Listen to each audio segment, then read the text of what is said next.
Are still on the loose after 5 armed robberies at Columbia businesses in a little over a week. Good evening, I'm Daniel Wynn. And I'm Dana Clements. Those 5 robberies do not include the recent bank robberies. 3 days after the latest business robbery, Columbia police say they still have no suspects. ABC 17's Lindsay Burning talked to them today about what kind of crime prevention programs they have in place. She joins us live from the latest business hit, China Moon.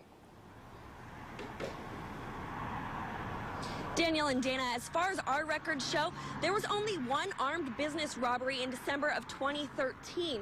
So you may remember that was at the Dollar General on Monterey Drive.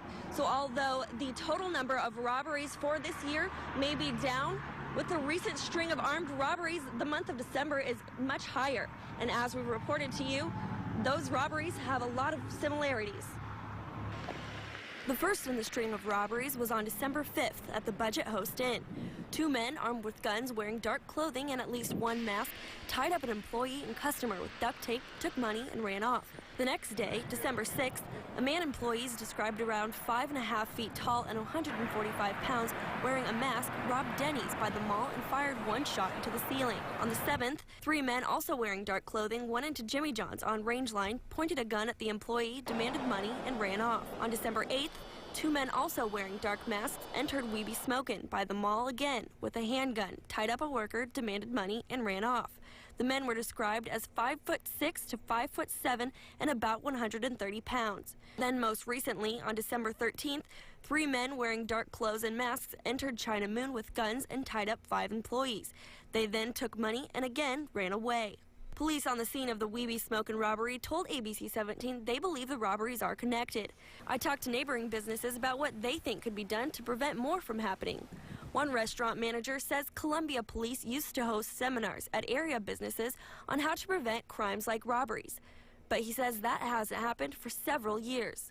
Columbia police say there used to be a crime prevention team made up of 6 officers that would go around to various Columbia businesses and give safety trainings.